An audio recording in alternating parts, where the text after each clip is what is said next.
It has been a minute. Check the mic and make sure it sound right, boys.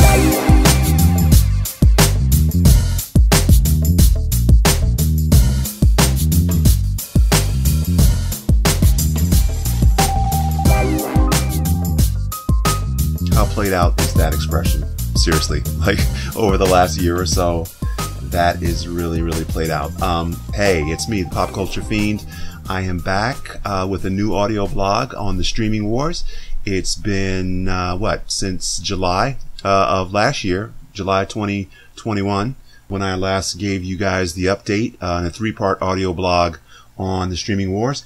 And I am back. I know it's been 13 months, but hey, I've been busy. I have been adding a lot of new content to the blog. popculturefiend.com, by the way, is the blog for highlights, remembrances, and discussion of American pop culture. In any case, I've been adding a lot of new content there, and also have been going back over older content and sort of doing some housekeeping on the blog. There were a lot of broken links. There were a lot of, I guess it wasn't really optimized for mobile, because when I started that blog, Pop Culture Fiend, mobile was not as much of a consideration as it needs to be today. The iPhone was just 2 years old, I believe, when I started that blog. So this was 2009. And a lot of the blog entries were not really optimized for mobile viewing. So I'm going back and I'm cleaning all that up by hand. I know there's probably automated tools that could help me with this, but I don't have a lot of time to learn it. So yeah, I'm back for, I guess, volume 2 of the streaming wars. And this will be a 3-part audio blog, just like the first one was. And let's get into it. I mean, let's talk about it. First, define what I'm talking about when I'm mentioning the streaming wars. Basically, I'm talking about the change that has taken place with TV and movie viewing in your home, and how that has sort of been revolutionized by the explosion of the streaming platforms. This thing really took off during the pandemic. Disney Plus launched at the very end of 2019, and HBO Max and Peacock launched in the first half of 2020. So things really started to pick up speed, as I said, during COVID-19 pandemic. And that makes sense because people were home a lot more. There was fewer options going out to the movies. So the streaming wars kind of really began January of 2020, let's say. Make a nice clean, start to it. January of 2020. And so my first volume of the audio blog for the streaming wars talked about the different streaming platforms, the business side of the industry, trends, deals that were going down, and wasn't just about the content. Hey, Netflix has this and that, and HBO Max has Game of Thrones and Friends, etc. It wasn't that. And I don't want it to be that. I want it to be a more serious look at streaming as a whole. Sure, content is a big part of it, but there's a lot more to this industry. This is the most exciting time in entertainment since the invention of the television. And so it deserves to be scrutinized and evaluated, and that's what I'm going to try and do here. And let's just get into it right now. And before I do that, I do want to say, hey, I'm so happy that movies are back. We made it. I mean, it was looking really shaky there for a while in terms of, hey, is the movie industry ever going to bounce back from the pandemic? Are we ever going to have, well, number one, are the theaters ever going to really reopen, 100% the way they were? And are people going to go back to the theater? Or has everything changed forever because people have gotten used to watching movies and television in their homes and leveraging, the streaming platforms and subscribing to all these different platforms, and so they don't feel like they need to go out and spend a lot of money at a movie theater? Well, I'm happy to say that movies are back. We did make it. U.S. box office was up 200% from 2020, but still 15% down from 2019. And that was on the strength of a lot of successful box office releases. Doctor Strange and the Multiverse of Madness, The Rise of Gru, which is a Universal release, made $125 million in its first 4 days. Jurassic World was a hit. Thor, Love and Thunder was a hit. Nope, also from Universal, is doing well. And of course, early in the year, we had The Batman, which was a huge, huge success. That was early March. And last but not least, I feel the need for speed. Ow! Top Gun Maverick, which number 7, I think, as of this recording, number 7 domestically of all time in box office receipts. That's just incredible. As I said, US box office up 200% from last year. So I think we are just this much away from being 100% back. Analysts think that the year-end box office can get back to 70% of pre-pandemic numbers. So that's a good sign as well. So, hey, like I said, we made it, and I'm real happy about that. And now let's get into the streaming wars.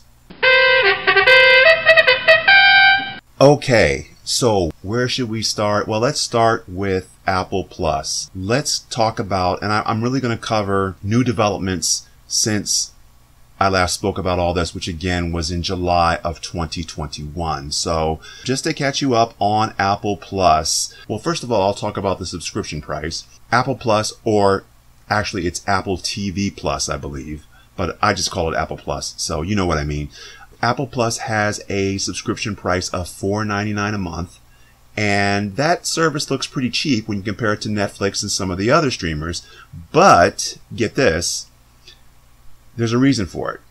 You could watch every single thing on Apple Plus in a single month, theoretically, if you watch 24/7. And that's because Apple has only about 673 hours of content, not counting sports. And you compare that with 30,000 to 50,000 hours each at Netflix, Amazon Prime Video, and Paramount Plus. So they really don't have a whole lot of content, comparatively speaking. Okay, they do have 25 million subscribers. It's actually probably double that figure if you count free promotions.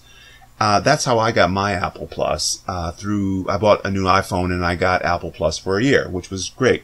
But the actual subscriber numbers, paying customers, is around 25 million.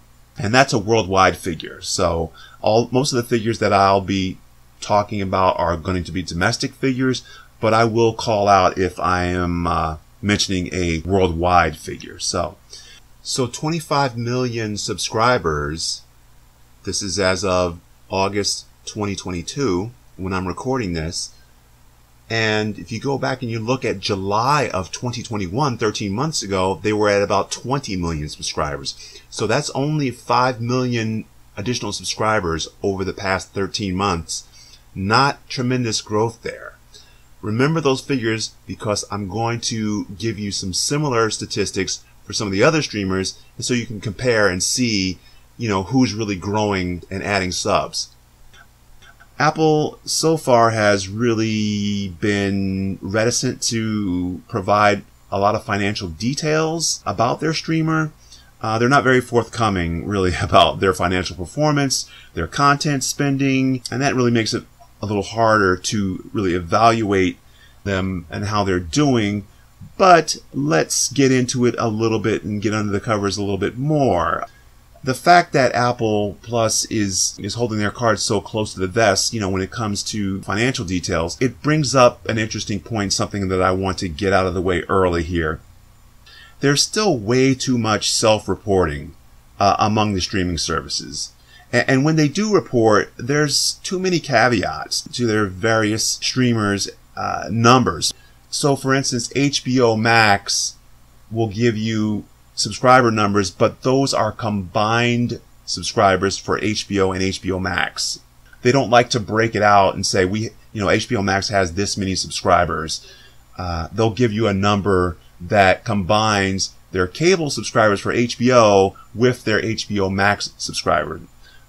Amazon kind of gets tricky with their numbers as well. They will tell you how many people are subscribed to Amazon Prime, the 2-day delivery service, and carry those numbers over to Amazon Prime Video subscribers. So when they're divulging their Amazon Prime Video subscribers, they're really just giving you the number of people who have Amazon Prime. Amazon Prime Video should be broken out as its own thing, because not everybody who has Amazon Prime, the delivery service, is watching Amazon Prime Video. So all the streamers, or most of them, they like to get cute with the numbers, and it's kind of shady. Another point here. What constitutes a stream? What constitutes a view? It's changing. It has changed over the last 12, 13 months since we last spoke. So Netflix, for example, changed its definition of a view from 70% of a program to 2 minutes. What in the wide, wide world of sports is going on here? Right? Previously, I'll go over this again. Previously, to count as a view or a stream, a person would have had to watch 70% of the program. That has been lowered. The bar has been lowered down to 2 minutes. So for a 1 hour episode of a show, for example, what used to be 42 minutes would constitute a view. Now, if a person just watches for 2 minutes, that counts as a view or a stream. For a 2 hour movie, previously someone would have had to watch an hour and 24 minutes of that movie. Now, once again, all they have to do is watch 2 minutes, and that, according to Netflix, that counts as a view / stream. Brother, what a way to run a railroad. Why would they do this? Well, 2 words: advertising revenue. The more streams that they can report, the higher ad dollars that they can demand. And I'm going to get into advertising and the many, many facets of that, and all of the changes and other details on that a little later on. So what we need here is a global, independent measurement and data company for the streaming services to get their actual consumer subscriber data, track the consumer behavior and the media consumption. And you say, well, hey, that's like a Nielsen. They do that for linear television. Don't they do that for the streamers? The answer is yes and no. Yes, Nielsen measures streaming for Apple TV Plus, for Amazon Prime, for Disney Plus, Hulu, and Netflix. Notice I left out some of the major players there, but strictly via a TV screen. So Nielsen's only measuring if you're watching on a television set. And a lot of people, we know, they stream on their laptop, they stream on their tablet, they stream on their phone. So to only report, as Nielsen is, to only be able to report data when someone is streaming from their television, you're not capturing an accurate picture. You're not providing all of the data that you should be. In any case, let's move on. Let's talk about, Apple Plus and their content. Honestly, Apple Plus has made some mistakes when it's come to content and what they've been producing and programming and putting out there. Finch, which was a Tom Hanks movie that premiered. I think he was like the last man in the world. Some sort of, I guess, worldwide calamity happened. Isn't that original? In any case, there was The Tragedy of Macbeth, which starred Denzel Washington and Frances McDormand. So heavy on the star power there, but again, didn't gain a whole lot of traction. We Crashed, which I had a lot of interest in that one. That was the docudrama about WeWork. Anne Hathaway and Jared Leto were in it. I still want to watch that at some point. Shining Girls also debuted, and Severance, which has gotten some really good reviews and Emmy nominations as well. So there were a few hits mixed in there with the missteps. Physical, which is a series where Rose Byrne plays an aerobics instructor, has had its 2nd season. I just finished that actually yesterday. And by the way, I've got a blog about Physical and the Writer's Room. So go on popculturefiend.com and check that out if you're really interested in this series, particularly the writing and the story arcs and things like that. So I kind of cover a lot of that in my blog entry. But Physical has reached season 2 for Apple Plus, and we've also got Loot and a Magic Johnson documentary that premiered since we last spoke. And some of the early series for Apple Plus are still going strong. For All Mankind, C with Jason Momoa, and Ted Lasso, and that of course is very popular for them. Upcoming for Apple Plus, we've got a Chuck Barris hour-long drama starring Justin Timberlake as Chuck Barris. Did someone just say who is Chuck Barris? Chuck Barris was the host of a game show in the 70s called The Gong Show, and it was kind of like America's Got Talent, but with no production values whatsoever. So you'd have all these goofy acts on there. That's the thing. It was, it didn't take itself seriously. They were just these stupid, ridiculous acts on there. And Chuck Barris had this whacked out personality. He had this crazy curly hair. And later on, Chuck Barris wrote a book, and he was claiming in that book that the whole Gong Show and his whole wacky persona was just a front because he was actually a CIA agent. So that was quite a shock and interesting take.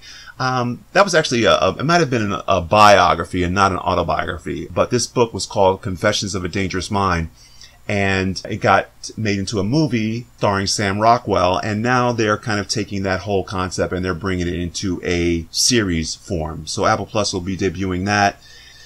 And here's a big piece of news for Apple Plus.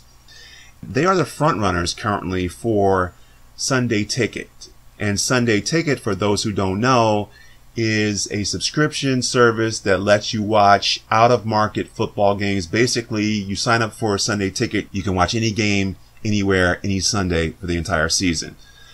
And Sunday Ticket is currently offered by DirecTV, which was spun out of AT&T as they divested themselves of Warner Max and got out of the whole streaming business. So now Sunday Ticket is up for bid. Different streamers are all vying to get this contract to offer this subscription for these football games. And it looks like Apple Plus is the front runner currently. And that's a big deal. And I'm going to talk about sports a little bit later and how important sports could be for the streaming world and for one or more streamers to really differentiate themselves and add subscribers in droves. So I'll talk about that a little bit later. Apple is going to get there if they're committed and they keep investing in Apple TV Plus. They'll get there. They've got the resources and they've got the capital. Let me give you an idea of how big Apple is in terms of market cap.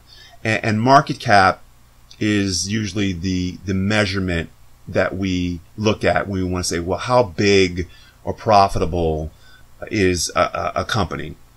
Market cap is the value of all the stock shares held by all the investors. So that's what market cap is. So let me give you the market cap for Disney. This is the value of all of the shares for all the investors. And we all think of Disney as this huge, huge conglomerate, and they own everything, and they do. They own ABC, they own ESPN, Marvel, Lucasfilms, all Star Wars, Pixar. They own a lot, and they're huge. Their market cap is about $250 billion, okay? That's for Disney. Apple's market cap is $2.7 trillion. Here comes the money. Here we go. Money talk. Here comes the money. So 11 times bigger. Apple is 11 times bigger than Disney, which we think of as one of the hugest companies in the world. So they've got the capital. It's just a matter of them committing to their streaming service and pouring money into it and keeping it up and running until it really starts to explode. Okay, hey, I'm back here. Hang on, sorry. Sorry, I had some technical difficulties. I have like this mini cable that is connected to a speaker because I'm recording this on my older laptop. But this older laptop, the Bluetooth is broken for some reason. The Bluetooth doesn't work. And so to connect it to a speaker, I have to hardwire it with a mini cable, and so my playback was not working because the mini cable I discovered is faulty. So I don't know how a mini cable goes bad, but in any case, the things I go through to keep this blog going, it's really unbelievable. Why do I do it?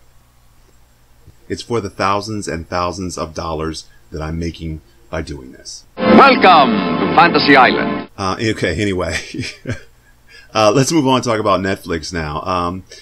There's a trend I want to talk about, and it pertains to Netflix and many of the other streamers, and that's tier-based subscription rates. There are no tiers currently for Apple Plus, but definitely those exist for Netflix, HBO Max, Hulu, and Peacock. For Netflix specifically, there's a $10 tier, $10 a month for the subscription, but the $15.49 per month is sort of the standard. I know Hulu is like that. You can get a cheaper version, but it's much more ad heavy. Big changes are afoot for this streamer Netflix that we're talking about. A lot of what I'm about to cover is going to be rolled out first in Central and South America, but believe me, it is coming soon here to the US if it's not here already. So, Netflix is going to be charging an additional home that you want to add to your subscription. It's going to be a $2.99 charge for that. Now, previously, Netflix was charging for additional members that you wanted on your Netflix account. It's unclear how that actually worked because, you know, Netflix is sort of by the account and not by the individual. In other words, if I have a Netflix account, anyone who has my login credentials can use that account, whatever individuals have that, no matter what household they're in. But Netflix did announce that they are going to be charging, again, anytime you want to add an additional home. And as I said, they're currently already charging for additional members. Not sure how they're really cracking down on that. Maybe it was sort of an honor system thing, but Netflix is not going to be relying on the honor system anymore, believe me. They're estimating that 30 million households in the US and Canada are getting their service without paying. So they're cracking down. Netflix already announced a crackdown on password sharing. They're going to be tracking IP addresses. You may have to register your device. I know some of you have probably experienced, the email alert that you get. Hey, a new device is using your Netflix account. And so far, it seems to be just limited to an email notification. But coming soon, Netflix is going to probably be enacting a strategy whereby they send you a code. Anytime that you've logged in from a new device or a new location, and again, maybe they'll do this by tracking IP addresses, but they'll send you a text and you're going to have to enter the code that's in that text before you can proceed with your Netflix account. That is part of what they are no doubt going to be enacting when they're talking about cracking down. So they're really trying to wring every little last drop of juice out of the orange here. I don't think it's the best strategy. You know, what is announcing these added charges and this crackdown? What is it really gaining you in extra revenue? Very little. And why? Because everyone who gets cracked down on isn't just going to say, oh, wow, yeah, they got me. I was pirating this, or I was using my neighbor's account or my cousin's or whatever.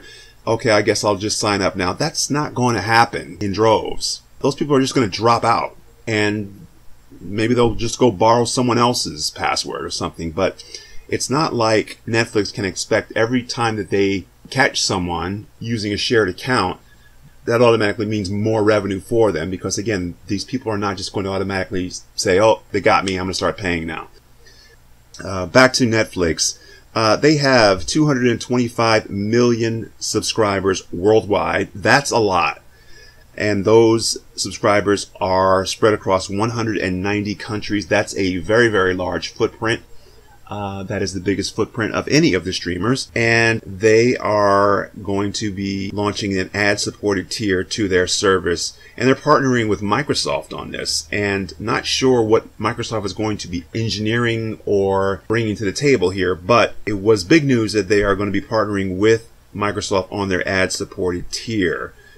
Being early in the game, as Netflix was, one of the very earliest streamers, did not benefit them in this regard, because some of the newer streamers had that strategy already built into their rollout. That strategy being, we're going to have an ad-supported tier, and we're going to have a quote-unquote regular tier or premium tier with no ads or fewer ads. Peacock did that when they rolled out. That's a good example. All of this news from Netflix, it kind of smacks of a little bit of desperation, and I'm using that word purposefully because Netflix lost 1 million subscribers in Q2 of this year. They lost 200,000 subscribers in Q1, and this was after some analysts had predicted they would be adding subscribers this year. So they went from looking like they were going to be adding subscribers to losing subscribers for the first time in a decade. So bad news there. And of course, Netflix reacts the way corporations often react when their fiscal numbers are not good for 2 consecutive quarters. They reacted by laying off many of their employees. So bad news there. But there is some silver lining. There's some good news. Netflix is still profitable as a streaming service. And that is in contrast to a Disney Plus, let's say, which is losing money on their streaming service. It is about building subscribers right now for Disney. They're very new, less than 3 years since they've launched. And so it's very much about building the base. But for Netflix, they have a different strategy because they've been around for a while and they can't operate the same way. Let's talk about Netflix content now. So, since we last spoke, we've seen The Gray Man, Bridgerton Season 2, Cobra Kai Season 4. I'm a big Cobra Kai guy, although I hate myself for watching Cobra Kai. I really do. It is so campy. The writing is often clumsy or, very junior high school level writing. And the karate is just absolutely ridiculous. It's so cartoonish, the karate.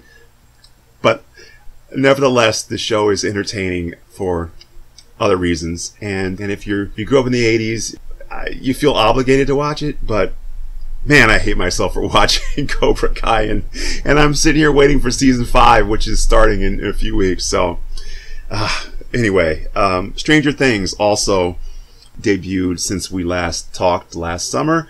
I do want to talk real quick, or mention real quick, this series Love, Death, and Robots, because I told you about that series the last time we talked about Netflix. And hey, I'm not claiming it, but I did check out season 1 of Love, Death, and Robots. It's an animated anthology series. It's interesting because the animation styles vary, the storylines vary, the tone, genre of each story is different. Some are humorous and some are very serious. And the new season of Love, Death, and Robots, I believe it's season 3, has a perfect score on Rotten Tomatoes, or at least it did as of about 2 weeks ago.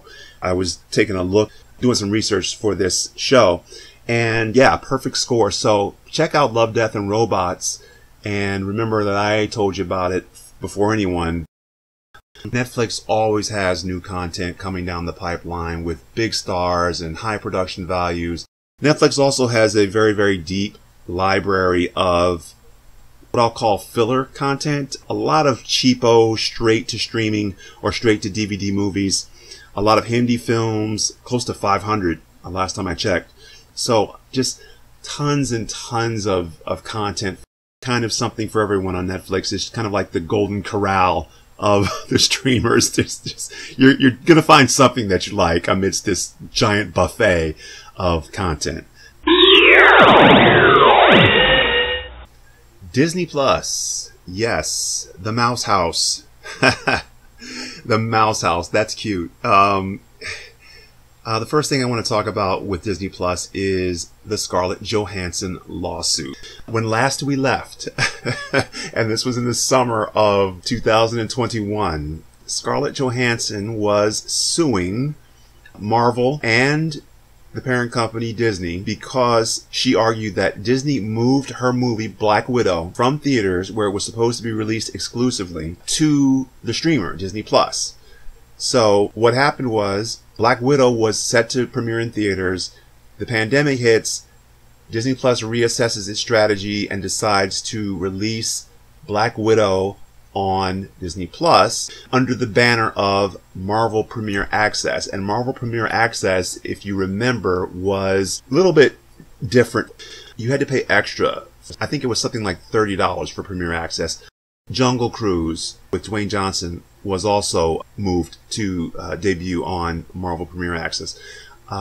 Scarlett Johansson sued, claiming that she had points on this film, points being percentage of the net profits, and she was losing out on money because Disney was not going to play the film in theaters. Marvel and Disney, to their credit, they really pushed back on this and argued that, you know, hey, we're in the face of a global pandemic. Most of the theaters are shut down. We had to reassess our strategy. And so they had all these rationales, and they even they announced how much she made for making Black Widow, and that didn't make Scarlett Johansson look good at all. It made her look like she was being unreasonable and greedy. She already got a ton of money as a salary for filming this movie, and now she's just, you know, suing because she's not making the points that she thought she was going to make. The whole thing got settled out of court, and I think that that was probably smart for both parties, especially Scarlett Johansson, who, as I said, was really, it was kind of tarnishing her image a little bit. She was not seen in the best light when all this was going on. So that issue got resolved, and Premier Access has since gone away. I have not seen anything debut on Premier Access. I didn't think that that was sustainable. People were not going to pay the cost of Disney Plus, and then on top of that, $30 every time a new movie like Jungle Cruise or Black Widow or anything else came along. It's just, it's not worth it, and was not really a sustainable business model. It was a temporary attempted fix during, you know, the height of COVID, and now it's gone. So Disney Plus started in November of 2019, and they had 103 million subscribers as of last July, and they have 135 million subscribers as of July 2022. That's 30% growth. So remember that number, 30% growth for Disney Plus year over year, July to July. Disney Plus had 221.1 million. That point one's important, folks. Disney Plus had 221.1 million total subscriptions worldwide across its streaming services. So that's Disney Plus, Hulu, and ESPN Plus. Those are the three. That's the Disney bundle. You know, that's the Disney bundle they keep trying to jam down your throat. So 221 million total subscriptions for the three. At first glance, that makes it look like Disney is pretty much the equal of Netflix, because Netflix is also around that 220 million subscriber number worldwide. But the value of the subscriber bases that we're talking about here, they're very different. Domestically, for example, Disney Plus generated about 39% as much revenue per subscriber as Netflix for the second calendar quarter. So Disney Plus, again, is generating about 39% of what Netflix is generating in terms of ARPU. That's the average revenue per user. So Disney is losing money on its streaming service. Plain and simple. They are reporting an operating loss of $887 million related to their streaming services in Q1. And that is up from a loss of $290 million a year ago. On their earnings call, their most recent earnings call, they announced that direct-to-consumer programming and production costs are going to increase.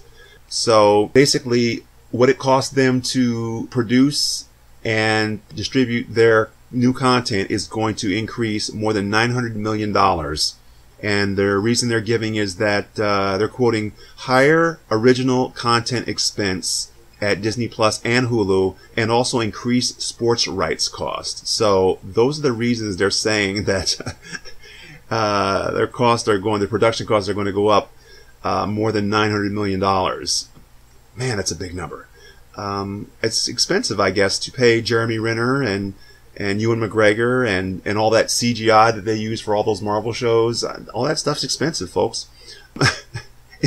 In addition to, you know, a lot of other factors. But Disney Plus, probably more than any other streamer, was really bound to reach a saturation point due to the nature of their content. So going back to what I was saying, they've only grown by about 32 million subscribers over the last year, and things were bound to slow down. This is the Disney, Marvel, Pixar, Star Wars streamer, and all of their premium content is pretty much limited to those brands, Marvel, Star Wars, and Disney Pixar. And so you're only going to appeal to a certain amount of people with that offering. They don't have as broad and diverse a volume of content as, say, a Netflix. So again, they were sort of bound to start slowing down and stagnating when it comes to adding subscribers. So in response to some of this bad fiscal news, Disney has raised the cost of ESPN Plus. They have planned a price hike for Disney Plus coming in December. And on October 10th, the price of Hulu, the version with ads, will go up $1 from $6.99 to $7.99. And the ad-free tier of Hulu will go up $2 from $12.99 to $14.99. So price hikes across the board, ladies and gents. No! A quick word on ESPN Plus. A little bit comical to me that, you know, they try to monetize ESPN as a streaming service. I look at some of the content that's available on ESPN Plus and I'm just sort of shaking my head. For instance, they took all of the 30 for 30s, which were free previously. You could watch them on regular ESPN, ESPN2, you could watch them online, you could watch them on ABC, and so they threw all of the 30 for 30s onto the ESPN Plus platform to sort of beef up their content and make it a little bit more appealing. You can't just throw things, you know, especially things that have already been out there. You can't just throw them behind a paywall, Disney, and expect people to flock to you. So, and like I said, just in general, the content on ESPN Plus is just really weak. It doesn't deserve to be a streaming service on its own. I mean, put that stuff on Hulu and be done with it. It doesn't, to me, it doesn't make sense to have ESPN Plus as a separate streamer. Disney takes most of its more adult-oriented content and puts it on Hulu anyway. And so just, you know, do that. Take a lot of your sports and your 30 for 30s and whatever else and just throw it on Hulu. Diving in more into the content on Disney Plus, as we mentioned, it's all Marvel, Star Wars, Disney, Pixar centric. And since we last spoke, we've seen the debut of Obi-Wan, Hawkeye, just what we all wanted, more Hawkeye, folks. Of all the Avengers, that's who I'm really dialed into, Hawkeye, i.e. the Green Arrow ripoff. Don't get me started on how many characters and storylines and other things that Marvel has ripped off of DC. More on that maybe later, and I'll do a blog post on that. So we've also seen the debut of Miss Marvel and Moon Knight, and just yesterday, as of this recording date, just yesterday we saw She-Hulk, Attorney at Law, which She-Hulk is a good character, of course very derivative, but never really has gotten its due in terms of the Marvel Cinematic Universe, and they're finally come out with a She-Hulk series here now on Disney Plus, and it seems very, very campy. Excuse me, but I do believe that sucks ass. Not a big fan of the camp. So we'll see how that one does. And also, I don't think they have a very strong lead actress in that role. I would have liked to have seen someone with a little bit more name recognition and charisma in that lead role. I forget the name of the lead actress, but she's not really moving the needle as far as I can tell. Other content that's on Disney Plus, we've got Grownish, we've got a Hawaiian version of Doogie Howser. Remember Doogie Howser with Neil Patrick Harris? We've got Baymax, the character from Big Hero 6. He's getting his own series. And there's tons of other animated and kid shows on Disney Plus. And as far as other content, more adult content, we saw a Beatles documentary called Get Back. Stuff like that is few and far between, though. We don't see a whole lot of compelling content that is, in that vein. And in the pipeline for Disney Plus, well, they had a huge presentation at Comic-Con back in early July in San Diego. Shout out to San Diego. So there was lots of big screen fare announced at Comic-Con that's coming from, Disney/Marvel. Ant-Man and the Wasp are starring in a new movie. Blade is getting rebooted. Remember Blade with Wesley Snipes? Well, Mahershala Ali, I hope I pronounced that right, is going to be the new Blade. And Blade is an interesting story because when you talk about the Marvel Cinematic Universe, everyone kind of thinks back to Iron Man, or they think back to the first Spider-Man movies with Tobey Maguire. But Blade from, the 90s, late 90s with Wesley Snipes was really the first modern Marvel movie. The first one that, they could really do correctly with CGI, etc. And so that's what I kind of mean by modern. So they're bringing that back. They're rebooting that. And then, of course, we have the Black Panther sequel, Wakanda Forever. And I saw the trailer for that, and there was a tease there for Prince Namor, the Submariner, who I have been waiting to see. Well, first of all, I'm not a Marvel guy, but I know that they kind of have had Submariner, the character, sort of in their back pocket, and I've been waiting for them to introduce this character into the Marvel Cinematic Universe, and it looks like we're finally going to see him in Wakanda Forever. He's going to have some sort of subplot there. And if you don't know, Submariner, also known as Prince Namor of Atlantis, is basically just a complete ripoff of Aquaman. I was speaking earlier of how much Marvel has ripped off from DC. And here we have another example. Again, don't get me started.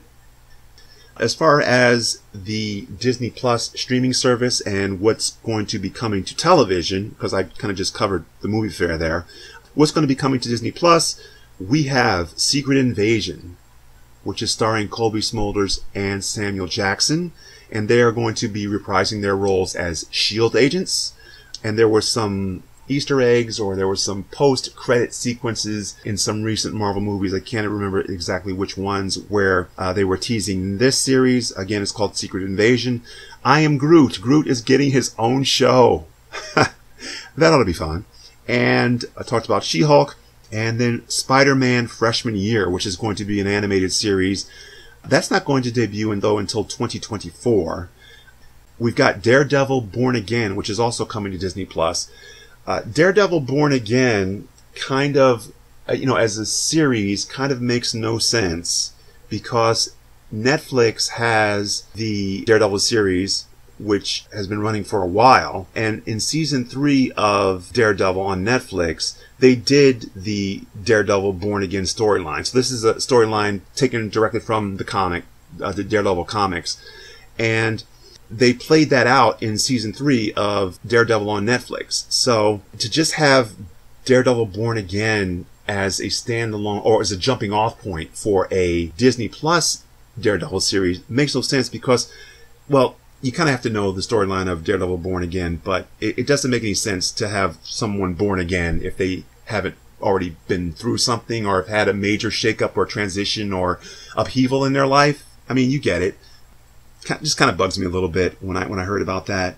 And finally, I guess, coming down the pipe there at Disney Plus, we've got second seasons of WandaVision and Loki, Hawkeye, and Mandalorian, of course, will be returning for its third season, I believe.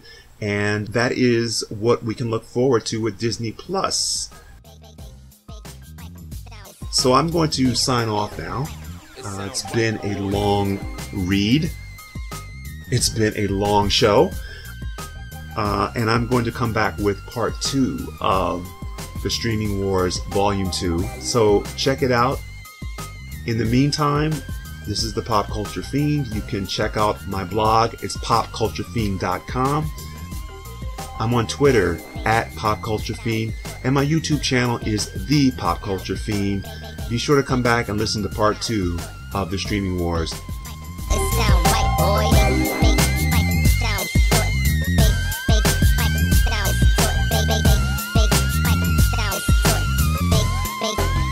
It sound right, boy.